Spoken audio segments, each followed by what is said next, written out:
আবু হুরায়রা রাদিয়াল্লাহু তাআলা আনহুর বর্ণনা, তিনি বলেন, খরাজা রাসূলুল্লাহ সাল্লাল্লাহু আলাইহি ওয়াসাল্লাম যাতা ইয়াউমিন আও যাতা লাইলা, একদিন রাতে অথবা দিনে রসুল বাসা থেকে বের হলেন। কোত্থেকে বের হইছে? রাতে বা দিনে। বের হওয়ার পর আসছে, আয়েশা দেখে ফাইদা হুয়া বিআবি বকরিন ওয়া উমর, নবীজি দেখে আবু বকর ওমর বসা। আবু হুরায়রা রাদিয়াল্লাহু তাআলা আনহু বলেন, নবীজি বাসা থেকে বের হয়েছে, বের হয়ে দেখে আবু বকর ওমরও বসা। এই হাদিসটা একটু মন দিয়ে সবাই শুনেন আর নিজেদের জীবনটা একটু চিন্তা করেন। নবীজি তাদের দুইজনকে প্রশ্ন করলেন, আবু বকর এবং ওমর, এই দুই সাহাবী, বিখ্যাত দুই সাহাবীকে প্রশ্ন করলেন, আচ্ছা তোমরা এইখানে এই মুহূর্তে কেন? মা আখরাজাকুমা ফি হাদিহিস সাআ, এই সময়ে তোমরা এখানে কেন? অসময়ে মানে এই সময় মানে অসময়ে, আরে এই সময়ে তোমরা এখানে কেন? এই হাদিস দ্বারা বোঝা যায় সাধারণত যেই সময় মানুষ ঘর থেকে বেশি একটা বের হয় না, ওই সময়ে নবীও বের হইলেন, আবু বকরও বের হয়েছে, ওমরও বের হয়েছে। নবী বের না হইলে জিজ্ঞাসা করে কেন? তো আবু বকর ওমর জবাব দিলেন, আহারে কি জবাব দেয় দেখেন, ক্বালাল জুউ ইয়া রাসূলুল্লাহ, হুজুর খিদা লাগছে, ক্ষুধার কারণে বের হইছে। সম্পদ সব ছেড়েছে মক্কায়, নবীর সাথে চলে এসেছে মদিনায়। নবীজি যে জবাবটা দিলেন, আল্লাহর নবী বললেন, আল্লাযী নাফসি বিয়াদিহি আখরাজানিল্লাযী আখরাজাকুমা। আবু বকর ওমরকে আল্লাহর নবী বলেন, আল্লাহর কসম আবু বকর ওমর, তোমরা যে ক্ষুধার কারণে বের হয়েছো, আমিও ক্ষুধার কারণে বের হইছি।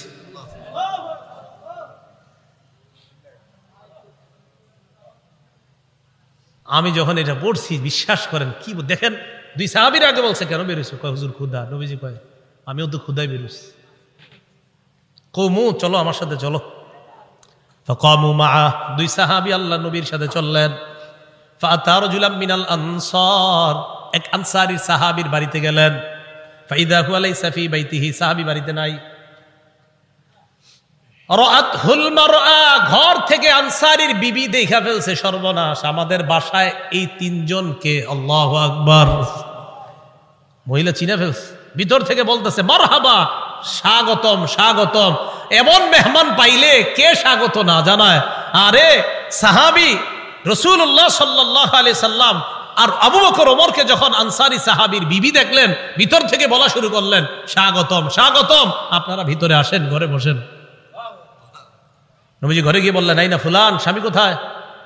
মহিলা ভিতর থেকে জবাব দিলেন, যাহাবা ইস্তাজিবু লানা মিনাল মা, হুজুর মিষ্টি পানি আনতে গেছে আমাদের জন্য। এবার দেখেন কি হয়, ইতিমধ্যে আনসারী সাহাবী আসছে।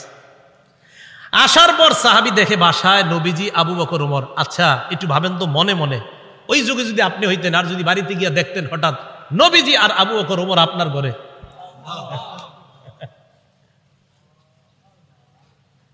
সাহাবী দেখা কি কয়, মা আহাদুল ইয়াউমা আকরামা আদিয়াফা মিন্নি। সাহাবী কয়, আজকে আমার চাইতে শ্রেষ্ঠ মেহমান, আজকে আমি যে শ্রেষ্ঠ মেহমানদেরকে পাইছি, আমার চাইতে শ্রেষ্ঠ ভাগ্যবান আর শ্রেষ্ঠ মেজবান আর কেউ নাই। আমি এমন তিনজন মেহমান পাইছি। তাড়াতাড়ি বাগানে গেছে, খেজুর বাগানে। যা আবিল আজক, খেজুরের ছড়ি নিয়ে আসছে। ফিহি বুসরুন আর রতবুন ওয়া ইয়াবিস, শুকনা খেজুর আছে, ভিজা খেজুর আছে, কাঁচা খেজুর আছে। আইনা কয় যেটা মন চায় এটা খান। আখজাল মুদিয়া, ছুরি নিছে, চাকু নিছে। নবীজি কই যাও? হুজুর পশু জবাই করতে হবে। কি জবাই করবে? মাথা মানে পেরেশান হয়ে গেছে, আমার এই তিন মেহমানকে কেমনে মেহমানদারি করবে? পশু জবাই করতে হবে। নবী কয় ইয়াকা ওয়াল হালুব, এই তুমি আবার মাথা গরম কইরা দুধ আলু কোনো পশুরে জবাই করো না। দুধ দেয় যে পশু, বর্তমানে দুধ দিতেছে, এরকম পশু জবাই করো না। জি ঠিক আছে। ফাজাবা হালাহুম, স্বাভাবিক একটা বকরি জবাই করছে। নবীজিরে গোস্ত দিয়ে, খেজুর দিয়ে, মিষ্টি পানি দিয়ে মেহমানদারি করলেন। করার পর যে কথাটা নবী বলছে, এটা বলার জন্য আপনাদেরকে লম্বা হাদিসটা শুনাইলাম। নবীজি আবু বকর ওমরকে বললেন, আবু বকর ওমর, বাহিরে আসছিলা কিভাবে বলো তো? হুজুর ক্ষুধায় আম করে বাহিরে নিয়ে আসছে। নবীজি কয়, আবু বকর ওমরকে বললেন, এখন খাইছো? কয় হ্যাঁ। নবীজি বললেন লাতুস আলুন্না আন হাদা ইয়াউমাল কিয়ামাহ, এই যে খানাগুলা খাইছো না, পেট ভরছো না, এই ব্যাপারেও কিয়ামতের ময়দানে আল্লাহর কাছে জবাবদিহিতা করতে হবে। অবশ্যই অবশ্যই তোমাদেরকে এই ব্যাপারে জিজ্ঞাসা করা হবে।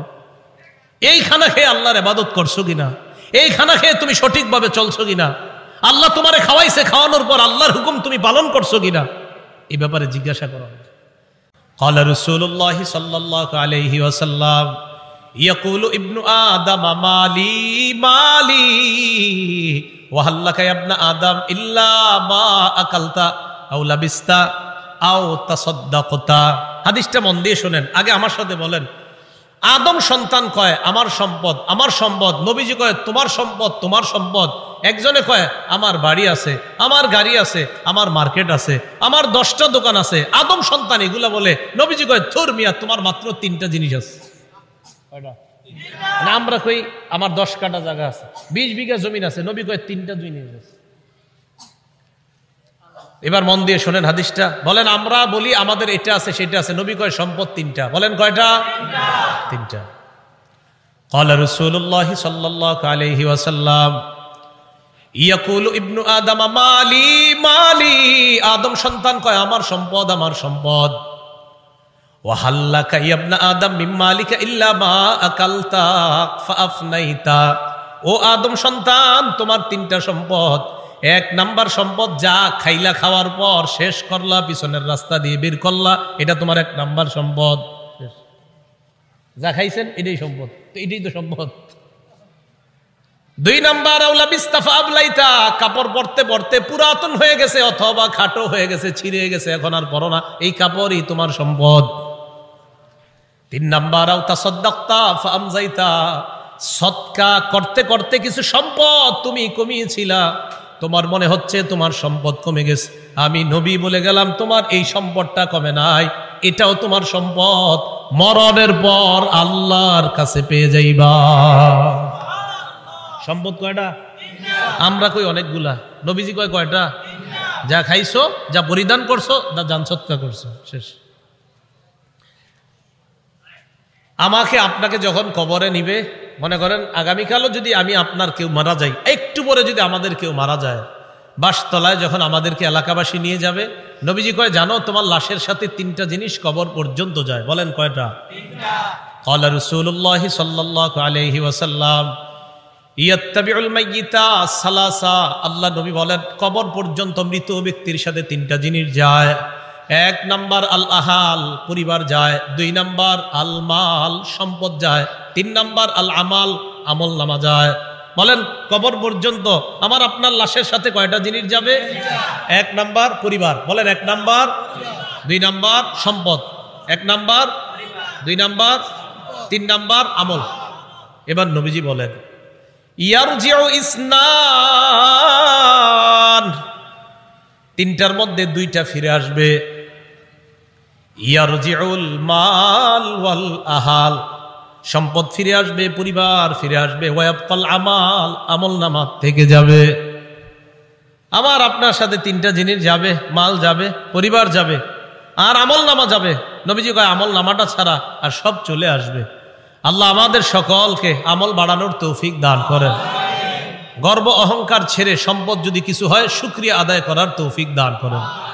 তাহলে বলেন তো আমার সম্পদ দেওয়ার মালিক কে? সম্পদ পেয়ে মালিককে ভুলে যাওয়া যাবে? আল্লাহ কয় আল্লাহকুমুত্তাকাসুর, প্রাচুর্যের প্রতিযোগিতা তোমাদেরকে আল্লাহ ভুলাইয়া দেয়। তিরমিজি শরীফের বর্ণনা, 2308 নম্বর হাদিসের বর্ণনা। এই হাদিসের মধ্যে আসছে কানা উসমান ইবনে আফফান রাদিয়াল্লাহু তাআলা আন ইযা ওয়াকাফা আলা কবরিন বাকা, ওসমান গনি যখন কবরের সামনে দাঁড়াইতেন কান্না শুরু করে দিতেন। হাত্তা ইয়াবুল্লা লিহিয়া, ওসমান গনি কানতে কানতে তার দাড়িগুলা ভিজে যাইতো। কিসের সামনে দাঁড়ায়? কবরের সামনে দাঁড়ায়। ফাকিলা লাহু, ওসমানকে বলা হলো তাজকুরুল জান্নাতা ওয়ান নার, আপনি জান্নাতের আলোচনা করেন, জাহান্নামের আলোচনা করেন। ওয়ালা তাবকি, তখন তো কান্দেন না। জান্নাত জাহান্নামের কত আলোচনা আপনি করেন, তখন আপনি কান্না করেন না। ওয়া তাবকি মিন হাযা, আপনি যখনই কবরের সামনে আসেন তখন কান্না করেন কেন? উসমান গনি জবাব দেয়, সামিআতু রাসূলুল্লাহি সাল্লাল্লাহু আলাইহি ওয়াসাল্লাম ইয়াকুল, আমি আল্লাহ নবীকে বলতে শুনলাম, ইন্নাল কবর আউয়ালুল মানাজিলিল আখিরা। নবীজি বলেন, ইন্নাল কবর, নিশ্চয় কবর, আউয়ালু মানাজিলিল আখিরা, কবর হলো আখিরাতের প্রথম ঘাঁটি। আমাকে আপনাকে বাসতলায় রেখে আসার পর আমার আপনার প্রথম ঘাঁটির নাম কবর। বলেন কি নাম?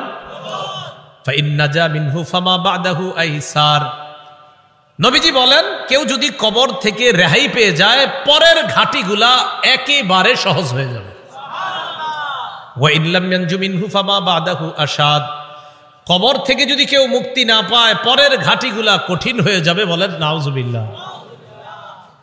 এরপর হাদিসের শেষে বলে, ক্বালা রাসূলুল্লাহ সাল্লাল্লাহু আলাইহি ওয়াসাল্লাম, নবীজি বলেন, মা রাআইতু মানজারান কাত্তু ইল্লা ওয়াল কবরু আফযাউ মিন। নবীজি বলেন, শোনো, কবরের চাইতে এত ভয়ঙ্কর কোন দৃশ্য আমার জানা নাই। নবীজি বলেন, কবরের চাইতে এমন ভয়ঙ্কর কোন দৃশ্য আমার জানা নাই। আল্লাহ আমাকে আপনাকে ওই প্রথম ঘাটিতেই যেন হেফাজত করে। চিন্তা করবেন মাঝে মাঝে, শুয়ে যদি চোখটা লাগান, তো চোখ লাগাইলে দেখবেন কিচ্ছু দেখা যায় না। হ্যাঁ, কবরে যাবেন না, কিচ্ছু দেখা যাবে না, অন্ধকার। হ্যাঁ, অন্ধকার। কবর যে অন্ধকার, ও আচ্ছা, কবর যে অন্ধকার এটাও হাদিসে আছে। কবর যে অন্ধকার এটা কোথায় আছে? হাদিসে। মুসলিম শরীফের 2104 নম্বর হাদিস, মাদ্রাসা পাঠ্যপুস্তক অনুসারে 956 নম্বর হাদিস। এই হাদিসের মধ্যে আছে, عن أبي هريرة رضي الله تعالى عنه قال أن امرأة سوداء كانت تقم المسجد أو شابا। একজন কালো মহিলা অথবা একজন কালো যুবক মসজিদ ঝাড়ু দিত। কি ঝাড়ু দিত? আপনারা ঝাড়ু দেননি মসজিদ? না, আপনারা শুধু মুয়াজ্জিন সাহেব আর খাদেমের অপেক্ষা থাকবেন, নিজেরা ঝাড়ু দিবেন। মসজিদ ঝাড়ু দিলে দিল সাফ হয়, পরিষ্কার হয়। এক কালো মহিলা অথবা একজন কালো যুবক মসজিদ ঝাড়ু দিত। ফামাতা, হঠাৎ মারা গেছে। মারা যাওয়ার পর সাহাবীরা কবর দিয়ে ফেলছে, নবীরে জানানোর প্রয়োজন মনে করে নাই। বিষয়টা এমন আর কি, ও মারা গেছে, আরে এটা নবীজির আর বলার কি আছে, কবর দিয়ে দিচ্ছে এরকম। নবীজি সাল্লাল্লাহু আলাইহি সাল্লাম প্রশ্ন করলেন, আচ্ছা ওই কালো মহিলাটা না কালো যুবকটা, হয়তো মহিলা হতে পারে, না হয় যুবক, আচ্ছা ওই কালো যুবকটাকে দেখছি না কেন, কোথায় ওটা ঝাড়ু যে দেয়?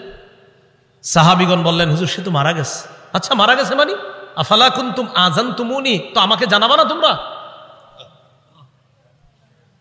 হাদিসের মধ্যে আছে, কান্নাহুম সাগগারু আমরাহা আও আমরা। সাহাবীরা বিষয়টা হালকা মনে করছে, তাই নবীরে জানায় নাই যে হুজুর একজন মারা গেছে, ঝাড়ু দিত, কবর দিয়েছে।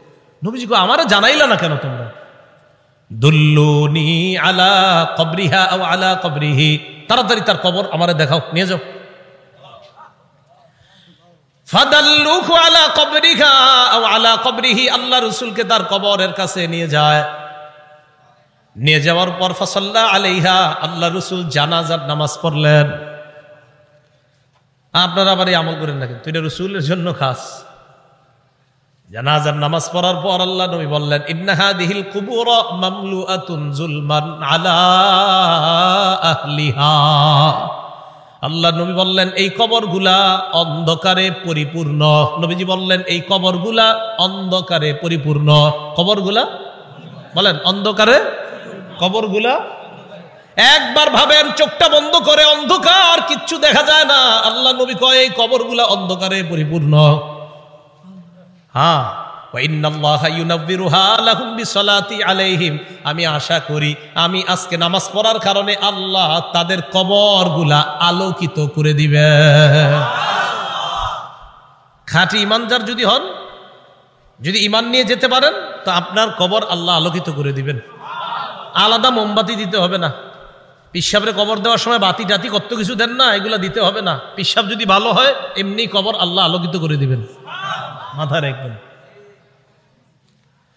তাহলে কবর অন্ধকার একটা জগতের নাম। দুনিয়াতে থাকতে এটা আলোকিত করার ব্যবস্থা করতে হবে। আল্লাহরে বলা, আল্লাহ আমার কবরটা জান্নাতের বাগান বানায়া দিয়েন, আমার কবরটা আলোকিত করে দিয়েন। আল্লাহ বাবা মারা গেছে, বাবার কবরটা জান্নাতের বাগান বানান, বাবার কবরটাকে আপনি আলোকিত করে দেন, এইভাবে বলা। তাহলে কবর অন্ধকার জগৎ, এটা জানলাম।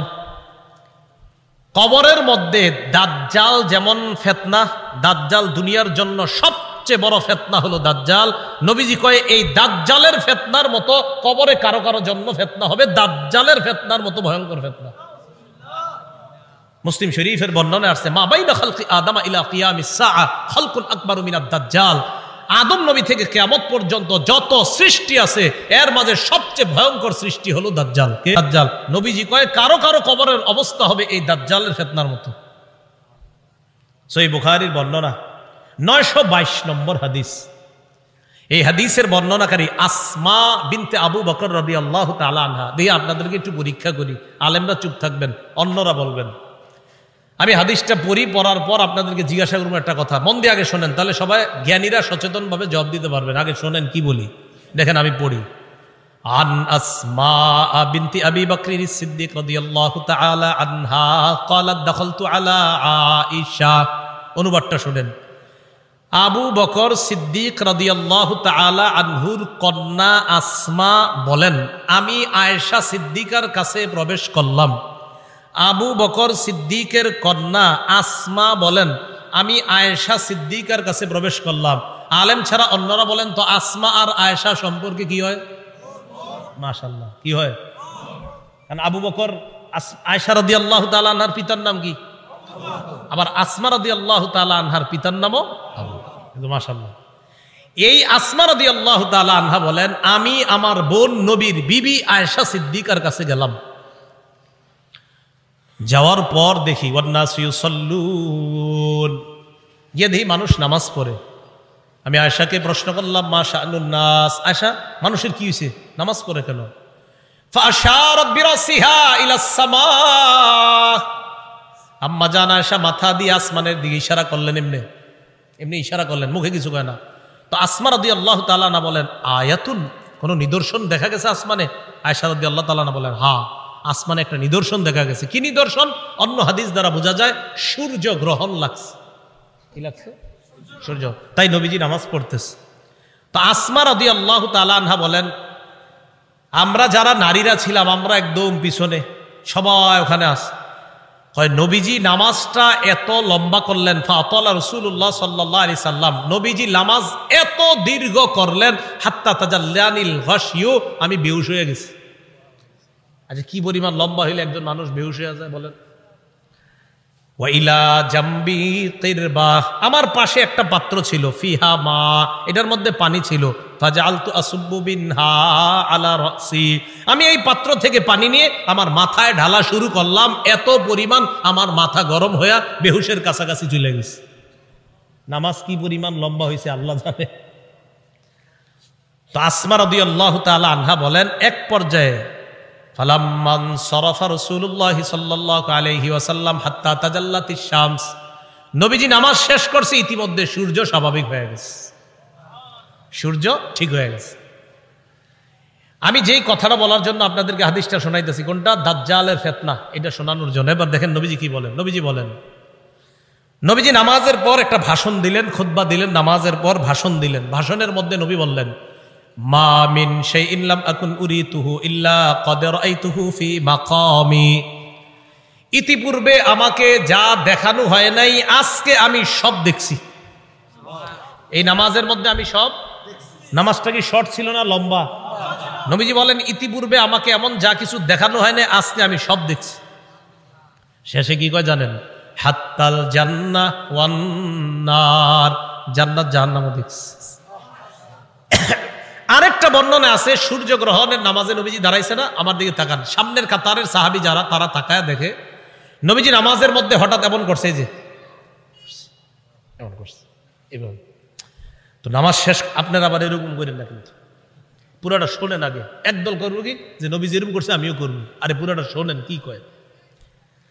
নামাজ শেষ করার পর নবীজিকে এক সাহাবী বললেন, হুজুর আজকে আপনি এমন একটা কাজ করছেন যেটা অতীতে দেখি নেই। নবীজি, আচ্ছা খেয়াল করছো? কয় হ্যাঁ। ওই মুহূর্তে আমি জান্নাতের আঙ্গুরের ছড়া দেখছিলাম, ওইটা আমি হাত দিতে গেছিলাম, যদি আনতে পারতাম কিয়ামত পর্যন্ত সবাই খাইতে পারতাম। আপনি আগে আঙ্গুর দেখেন নামাজে? তো দেখলেন হাত দিবেন, দেন না তো, এই জন্য আমল করতে চান না। তো রাসূলুল্লাহ সাল্লাল্লাহু আলাইহি সাল্লাম বলেন, মা মিন শাইইন লাম আকুন উরিতুহু ইল্লা ক্বাদ রাআইতুহু ফি মাকামি, ইতিপূর্বে আমাকে যা দেখানো হয় নাই আজকে আমি সব দেখলাম। হাত্তাল জান্নাত ওয়ান নার, জান্নাত জাহান্নাম আমি দেখলাম। নবীজি বলেন ইন্নাহু কদ উহিয়া ইলাইয়া আন্না, আল্লাহ রাসূল বলেন আমার কাছে এই ওহী প্রেরণ করা হয়েছে, আন্নাকুম তুফতানুনা ফিল কুবুর মিসলা আও করিবা মিন ফিতনাতি দাজ্জাল। আল্লাহ নবী বলেন আমার কাছে এই ওহী দেওয়া হয়েছে, তোমরা কবরের মধ্যে অনেক এমন ফিতনার মধ্যে পড়বা যেই ফিতনাটা হবে দাজ্জালের ফিতনার মতো ফিতনা। বলেন নাউজুবিল্লাহ।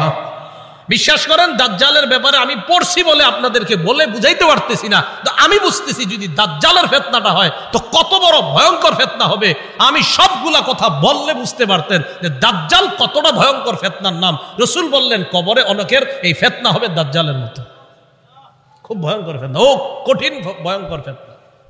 আল্লাহ আমাদেরকে হেফাজত করেন। তো আল্লাহ কয় এই কবর পর্যন্ত তোমরা সম্পদের প্রতিযোগিতা চলে, যেই কবরে এই অবস্থা হবে আর তোমরা সম্পদ নিয়ে ব্যস্ত আছো। সহিহ বুখারীর বর্ণনা 1372 নম্বর হাদিস। এই হাদিসের বর্ণনাকারী আম্মা জান আয়েশা সিদ্দিকা রাদিয়াল্লাহু তাআলা আনহা, তিনি বলেন আন্না ইয়াহুদিয়াতান দাখালাত আলা আয়েশা সিদ্দিকা রাদিয়াল্লাহু তাআলা আনহা ফাসালাত আন আযাবিল কবর। এক ইহুদি নারী আম্মাজান আয়েশার কাছে এসে কবরের আযাব সম্পর্কে জিজ্ঞাসা করছে। আম্মাজান আয়েশা সিদ্দিকা রাদিয়াল্লাহু তাআলা আনহা জবাব দিলেন আযাকিল্লাহু মিন আযাবিল কবর, আল্লাহ তোমারে গজবে কবরের আযাব থেকে হেফাজত করুক। এটা আম্মাজান বইলা নবীজির কাছে গেছে। ফাসালাত আয়েশা রাসূলুল্লাহ সাল্লাল্লাহু আলাইহি ওয়াসাল্লাম আন আযাবিল কবর। আম্মা জান আয়েশা আল্লাহ রাসূলকে কবরের আযাব সম্পর্কে জিজ্ঞাসা করলেন। আল্লাহ নবী জবাব দিলেন আযাবুল কবর, হ্যাঁ কবরের আযাব সত্য। বলেন কবরের আযাব সত্য। তাহলে কবরের আযাব কি বলেন তো? সত্য। এটা নবীজি জানায়া দিলেন তার বিবিকে। সহিহ বুখারীর 1338 নম্বর হাদিস। এই হাদিসের মধ্যে আসছে ক্বালা রাসূলুল্লাহ সাল্লাল্লাহু আলাইহি ওয়াসাল্লাম আল আবদু ইযা উদিআ ফি কবরিহি, নবীজি বলেন কোন বান্দাকে যখন কবরের মধ্যে রাখা হয়, রাখার পর ওয়াতুল্লিয়া, আমাকে আপনাকে মরণের পর যখন বাসতলায় রেখে আসা হবে, আসার পর তুওয়াল্লিয়া, আমাকে আপনাকে যখন পিছনে রাইখা, যাহাবা আসহাবুহু, সাথীরা যখন চলে আসবে। একবার কল্পনা আলেন রাতের বেলা বিছানায় যখন বালিশে যখন মাথাটা লাগানোর পর কল্পনা করেন আমি মারা গেলাম, যাওয়ার পর বাসতলায় কোন কবরের মধ্যে আমাকে রেখে আমার আত্মীয় স্বজন চলে আসছে, ব্যাপারটা কেমন একটু চিন্তা করেন। আল্লাহ নবী কয় কোন ব্যক্তিকে কবরের মধ্যে রাখার পর তুল্লিয়া, কবরটা পিছনে রেখা, যাবা আসহাবুহু, যখন তার সাথীরা চলে আসে, বাবা চলে আসে, ভাই চলে আসে, সন্তানরা চলে আসে, আত্মীয় স্বজন সবাই চলে আসে, আল্লাহ নবী বলেন বেশি দূর যায় না, হাত্তা ইন্নাহু লা ইয়াসমাউ কুরআনি আলিহিম, আমরা যে হাইটা হাইটা আসি আমাদের হাঁটার পায়ের জুতার আওয়াজগুলা ওই কবরবাসী শুনতে পায়। শুনে কেন শুনে জানেন? ওই মুহূর্তে তার দেহের মধ্যে আত্মাটা আল্লাহ দিয়ে দেয়। কেন দেয়? ফায়াতিয়ানিহি মালাকান, দুইজন ফেরেশতা তার কাছে আসে। এটা আবু দাউদের বর্ণনা আর বুখারীর বর্ণনা। আতাহু মালাকান ফাআকআদা, আবু দাউদের বর্ণনা ফায়ুকঈদানি, দুই ফেরেশতা এসে তারে বসায়, বসানোর পর তারে প্রশ্ন করে। এর মধ্যে তিন প্রশ্নের মধ্যে একটা প্রশ্ন হলো আল্লাহ নবীর ব্যাপারে জানতে চায়, তাকে চিনুনি? ওই ব্যক্তি ইমানদার হলে যদি তিনটা জবাব সুন্দরভাবে দেয়, আর আল্লাহ নবীর ব্যাপারে যদি বলে আশহাদু আন্না মুহাম্মাদার রাসূলুল্লাহ, আমি সাক্ষী দিচ্ছি তিনি আল্লাহর রাসূল, এই কথা বলার পর ওই ব্যক্তিকে বলা হবে উনজুর ইলা মাকআদিকা মিনান নার, তুমি তোমার জাহান্নামের আসনটার দিকে তাকাও, এটা তোমার জাহান্নামের আসন। তো এই ব্যক্তি জাহান্নামের আসনের দিকে তাকাবে। এরপর বলা হবে আবদালাকাল্লাহু মাকআদাম মিনাল জান্নাহ, জাহান্নামের আসনের পরিবর্তে আল্লাহ তোমাকে জান্নাতের আসন দান করছে। তা আল্লাহ কয় এই কবরে তুমি থাকতে হবে, আমরা থাকতে হবে। আল্লাহকুমুত তাকাসুরু হাত্তা যুরতুমুল মাকাবির, কবর পর্যন্ত সম্পদের প্রতিযোগিতা তোমাদের চলছে। সূরা মুনাফিকুনে আল্লাহ বলেন ইয়া আইয়ুহাল্লাযীনা আমানু লা তুলহিকুম আমওয়ালুকুম ওয়ালা আওলাদুকুম আন যিকরিল্লাহ। হে ঈমানদারগণ, লা তুলহিকুম আমওয়ালুকুম ওয়ালা আওলাদুকুম, তোমাদের সম্পদ, তোমাদের সন্তান যেন তোমাদেরকে আল্লাহ থেকে গাফেল করে না দেয়, আল্লাহ থেকে তোমাদেরকে অলস করে না দেয়, আল্লাহকে যেন ভুলিয়ে না দেয়। ওমাইয়া ফাল জালিকা, আল্লাহ বলেন যারা সম্পদ আর সন্তানের কারণে আল্লাহরে ভুলে যাবে, ফাউলাইকা হুমুল খাসিরুন, তারা ক্ষতিগ্রস্ত। নাউজুবিল্লাহ। বলেন সম্পদ দেয় কে? 10 তলা 20 তলার বাড়ির মালিক বানায় কে? আর 10 তলা 20 তলা হালাল পন্থায় হওয়াটা দোষের না, দোষ কোনটা? যে আল্লাহ মালিক বানাইছে তাকে ভুলে যাওয়া। বুঝে আসছি নি? তো আল্লাহ কয় তোমাদের এই প্রতিযোগিতা চলবে কবর পর্যন্ত। কতদিন? কবর পর্যন্ত। ক্বালা রাসূলুল্লাহ সাল্লাল্লাহু আলাইহি ওয়াসাল্লাম, নবীজি সাল্লাল্লাহু আলাইহি ওয়াসাল্লাম বলেন, লা ইয়াজালু কলবুল কাবীরি শাবান ফিসনাতাইন। আল্লাহ নবী বলেন বুড়া মানুষের অন্তর 2 ক্ষেত্রে যুবক হয়। বুড়া মানুষের অন্তর যুবক হয় কয় ক্ষেত্রে? আরে বৃদ্ধ মানুষ কি বৃদ্ধ হয় না যুবক হয়? বৃদ্ধ হয়। কয় কলবটা 2 ক্ষেত্রে যুবক হয়। কয় কোন ক্ষেত্রে? কয় ফি হিরসিল মাল, 1 নাম্বার সম্পদের লোভ, 2 নাম্বার ওয়াতুলিল আমাল, লম্বা আশা। কি আশা? লম্বা আশা। কেউ কাকা কই যান? বয়স কত? কয় 75। কোথায় যাচ্ছেন? মসজিদে। মনটা খারাপ কেন? আর বইল না, 4টা ছেলে ইতালি থাকে, এক একজন 5 লাখ করে বেতন। 5 নাম্বার ছেলেটা বাংলাদেশে 50,000 টাকা বেতন। আরে তারে এখনো কোনো কুল কিনারা করে দিতে পারি নাই, টেনশনে আছে কাকায়। রাসূলুল্লাহ সাল্লাল্লাহু আলাইহি সাল্লাম বলেন মানুষ বৃদ্ধ হয়, তার কলব 2 ক্ষেত্রে যুবক হয়। 1 সম্পদের লোভ, 2 লম্বা আশা, বড় আশা। আল্লাহ বুঝার তৌফিক দান করেন। রাসূলুল্লাহ সাল্লাল্লাহু আলাইহি সাল্লামের সাহাবী আব্দুল্লাহ ইবনে মাসউদ বলেন, খত্ত রাসূলুল্লাহ সাল্লাল্লাহু আলাইহি ওয়াসাল্লাম খত্তান মুরাব্বাআ। এই হাদিসটা বুঝতে হবে সবাই। নবীজি একটা চতুর্ভুজ আঁকলেন। ওই অঙ্কের ছাত্ররা কোথায়? কি আঁকলেন? চতুর্ভুজ আঁকার পর ওয়া খত্ত খত্তান ফিল ওয়াসাতি খারিজাম মিন, মাঝখান থেকে একটা দাগ দিলেন। এই দাগটা চতুর্ভুজের বাহিরে নিলেন। বলেন তো রাসূল কি আঁকলেন? মাঝখানের দাগটা ভিতরে না বাহিরে? আচ্ছা এবার দেখেন, মাঝখানে ছোট ছোট কিছু দাগ দিস। এটা চতুর্ভুজ, মাঝখানে ছোট ছোট কিছু দাগ, আর মাঝে একটা বড় দাগ। এই আশেপাশে কিছু ছোট ছোট দাগ, মাঝখানে লম্বা একটা দাগ। বলেন তো লম্বাটা কি ভিতরে আছে না বাহিরে? আচ্ছা একটু বুঝছেননি কথা? সুম্মা ক্বালা রাসূলুল্লাহ সাল্লাল্লাহু আলাইহি ওয়াসাল্লাম, নবীজি বলেন হাদাল ইনসান, মাঝখানের দাগটা হলো মানুষ। মাঝখানের দাগটা ওয়াহাদাল্লাযী মুহিতুন বিহি আও ক্বাদ আহাতা বিহি আজালু, চারদিকের চতুর্ভুজটা এটা হলো তার আয়ু, জীবন। এবার বলেন চারপাশে এই যে চতুর্ভুজটা, মাঝের দাগটা বলেন, মাঝের দাগ চতুর্ভুজ, চতুর্ভুজ আয়ু মানে জীবন। এই জীবন এটা তার জীবন, মাঝে মানুষ। দাগ কি শেষ না? মাঝে ছোট ছোট কিছু আছে। মাঝের ছোট ছোট দাগগুলা হাদিহিল আরাজ, এগুলা তার পেরেশানি, বিপদ, বালা মুসিবত, রোগ বিমারি। একটা আসে ভালো হয় আর একটা আসে, এরকম চলেনি জীবনে? একটার পর একটা আসতে থাকে। এই আসতে আসতে এক পর্যায়ে আবার জিজ্ঞাসা করছি, চারদিকের দাগ, মাঝের দাগ, ছোট্ট ছোট্ট দাগগুলা বালা মুসিবত, বিপদ আপদ, ব্যস্ততা। মাঝখানের দাগটা কি চতুর্ভুজের ভিতরে না বাহিরে? নবীজি বলেন মানুষ মারা যায়, বাহিরে যেই দাগটা এটা হলো তার আশা। মানুষ মারা যায়, আশাগুলা থেকে যায়। আশা কি জীবনের ভিতরে না বাইরে? এই যে মানুষ, ওর আশা হলো এত বড়, ও হলো একটু। এবার বাহিরে যেটা এটা হলো ওর আশা। নবীজি কয় মানুষের জীবন এতটুকু, মানুষটা এতটুকু, ওর আশা এতটুকু, ও মারা যায়, আশাগুলা থেকে যায়। ভাই বুঝছেন নি আপনারা? আচ্ছা, তো আল্লাহ পাক রব্বুল আলামিন বলেন আলহাকুমুত তাকাসুর হাত্তা যুরতুমুল মাকাবির, কবর পর্যন্ত এই সম্পদের প্রতিযোগিতা, প্রাচুর্যের প্রতিযোগিতা তোমাদের চলতেই থাকে। আল্লাহ আমাদেরকে কবরের প্রস্তুতি নেওয়ার তৌফিক দান করেন। আচ্ছা এরপরে দেখেন কি বলে, কাল্লা সাউফা তা'লামুন সুম্মা কাল্লা সাউফা তা'লামুন, অপেক্ষায় থাকো, অচিরেই জানতে পারবা, অবশ্যই অচিরেই জানতে পারবা। কাল্লা লাউ তা'লামুনা ইলমাল ইয়াকিন, আল্লাহ বলেন যদি নিশ্চিত জ্ঞানে জানতা লাতারাউন্নাল জাহিম, স্বচক্ষে জাহান্নাম দেখতে পাবা। আল্লাহ বলেন লাতারাউন্না, অবশ্যই অবশ্যই জাহান্নাম দেখবা। সুম্মা লাতারাউন্নাহা আইনাল ইয়াকিন, নিশ্চিত চোখে জাহান্নাম দেখবা। এরপর আল্লাহ বলেন সুম্মা লাতুসআলুন্না ইয়াউমা ইযিন আনিন নাঈম, এরপর তোমাদেরকে নিয়ামত সম্পর্কে জিজ্ঞাসা করা হবে। আল্লাহ বলেন অবশ্যই অবশ্যই তোমাদেরকে প্রতিটা নিয়ামতের কথা জিজ্ঞাসা করা হবে। আঙ্গুল, চোখ, কান, নাক, হাত, পা, প্রত্যেকটা অঙ্গের ব্যাপারে জিজ্ঞাসা করা হবে। ইন্নাস সামআ ওয়াল বাসারা ওয়াল ফুআদা, আল্লাহ বলেন কান শ্রবণ শক্তি, ওয়াল বাসর দৃষ্টি শক্তি, ওয়াল ফুআদা অন্তঃকরণ, সবগুলাকে কাঠগড়ায় দাঁড়াতে হবে, সবগুলাকে জিজ্ঞাসা করা হবে।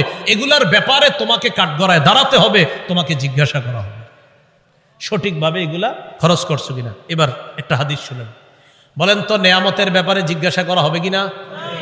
আজকে রাতে ভাত খাইছে, খাবার, রাতের খাবার কারা কারা খাইছেন হাত তোলেন।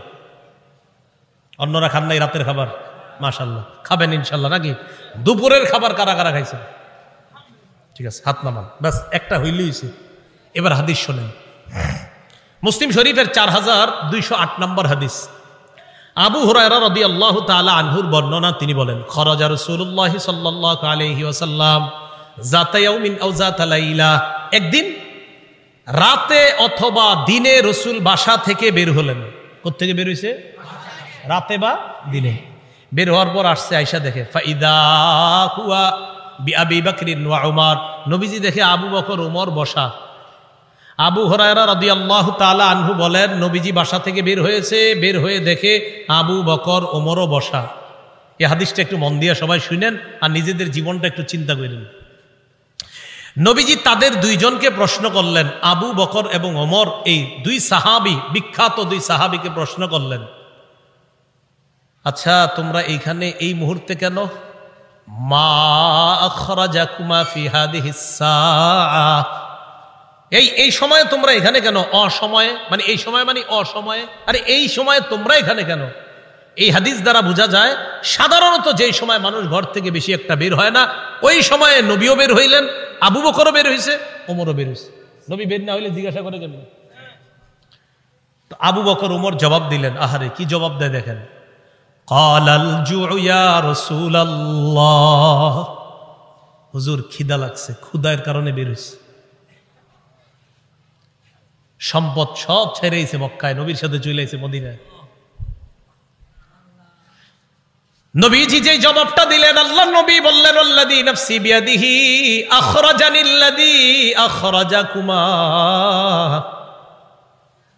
আবু বকর ওমরকে আল্লাহ নবী বলেন, আল্লাহর কসম আবু বকর ওমর, তোমরা যে ক্ষুধার কারণে বের হয়েছ, আমিও ক্ষুধার কারণে বের হইছি।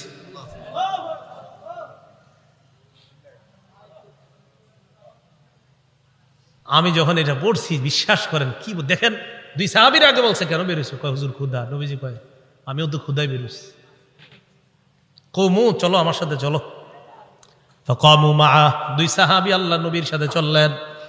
ফাআতা রাজুলাম মিনাল আনসার, এক আনসারী সাহাবীর বাড়িতে গেলেন। ফাইদা হুয়া লাইসা ফি বাইতিহি, সাহাবী বাড়িতে নাই।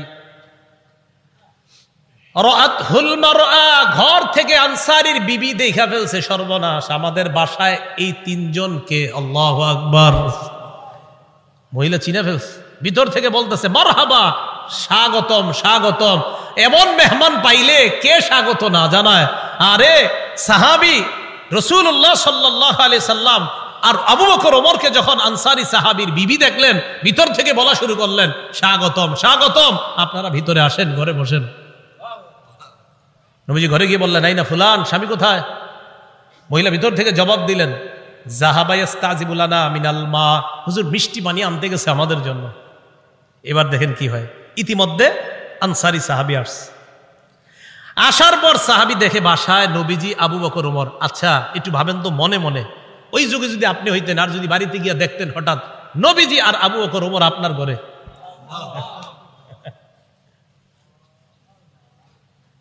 সাহাবী দেখে কি কয়, মা আহাদুল ইয়াউমা আকরামা আদিয়াফা মিন্নি। সাহাবী কয় আজকে আমার চাইতে শ্রেষ্ঠ মেহমান, আজকে আমি যে শ্রেষ্ঠ মেহমানদেরকে পাইছি, আমার চাইতে শ্রেষ্ঠ ভাগ্যবান আর শ্রেষ্ঠ মেজবান আর কেউ নাই। আমি এমন 3 জন মেহমান পেয়েছি।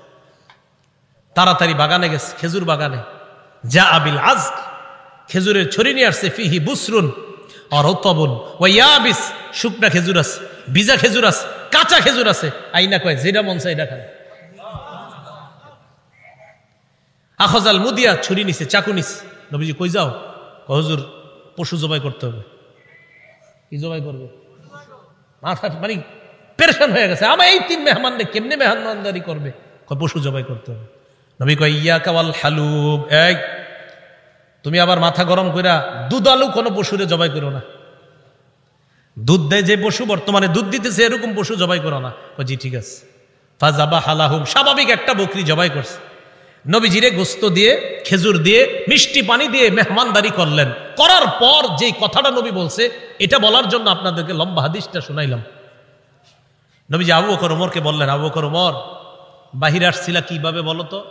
হুজুর ক্ষুদায় আম করে বাহিরে নিয়ে আসছে। নবীজি কয় আবু বকর ওমরকে বললেন, এখন খাইছো? কয় হ্যাঁ। নবীজি বললেন, লাতুস আলুন্না আন হাদা ইয়াউমাল কিয়ামাহ, এই যে খানাগুলা খাইছো না, পেট ভরছো না, এই ব্যাপারেও কিয়ামতের ময়দানে আল্লাহর কাছে জবাবদিহিতা করতে। অবশ্যই অবশ্যই তোমাদেরকে এই ব্যাপারে জিজ্ঞাসা করা হবে। এই খানা খেয়ে আল্লাহর ইবাদত করছো কিনা? এই খানা খেয়ে তুমি সঠিকভাবে চলছো কিনা? আল্লাহ তোমারে খাওয়াইছে, খাওয়ানোর পর আল্লাহর হুকুম তুমি পালন করছো কিনা? এই ব্যাপারে জিজ্ঞাসা করা হবে। তো বুঝাইতে চাইলাম, এই সূরা তাকাসুরের শেষে কি বলতেছে দেখেন। প্রথম দিকে বললেন সম্পদের কারণে আমারে ভুলা যাও, এরপরে বললেন কবরকে স্মরণ করো, শেষের দিকে বললেন এই নিয়ামতের ব্যাপারে জিজ্ঞাসা করব, কিন্তু এত এত সম্পদ দিলাম মনে করবো না এমনি ছেড়ে দিব আমি আল্লাহ, আমি সব জিজ্ঞাসা করব। এই সূরা থেকে প্রধান 3টা আমাদের শিক্ষা। 1 নাম্বার, সম্পদের প্রতিযোগিতা করা নিষেধ। 2 নাম্বার, সম্পদ হওয়া দোষের না, কিন্তু সম্পদের কারণে আল্লাহকে ভুলে যাওয়া যাবে না, এটা 2 নাম্বার শিক্ষা। 3 নাম্বার, কবরের কথা স্মরণ করা। এই প্রথম হলো 3টা শিক্ষা। শেষের দিকে আরেকটা, কবরে আরেকটা তোমার জগৎ, ওই জগতে তোমাকে নিয়ামত সম্পর্কে জিজ্ঞাসা করা হবে। কিয়ামতের ময়দানে তোমাকে 5 প্রশ্ন করার আগে তোমার পা 2টা সামান্য সময়ের জন্য নড়বে না। এই 5 প্রশ্ন করার জন্য আল্লাহর কাছে প্রত্যেককে দাঁড়াতে হবে। এর মধ্যে একটা হলো সম্পদ কোত্থেকে আনছো আর কোথায় ব্যয় করছো, এই কথা আল্লাহর কাছে জবাবদিহিতা করতে হবে। আল্লাহ পাক রব্বুল আলামিন আমাদের সকলকে কবরের প্রস্তুতি নিয়ে দুনিয়া থেকে যেন আমরা যেতে পারি, আল্লাহ তৌফিক দান করেন। আমিন। আখিরু দাওয়ানা আনিল হামদুলিল্লাহি রাব্বিল আলামিন। মাদ্রাসার প্রতিষ্ঠাতা যিনি, তার জন্য আমরা দোয়া করব। এলাকাবাসী সবার জন্য আমরা দোয়া করব।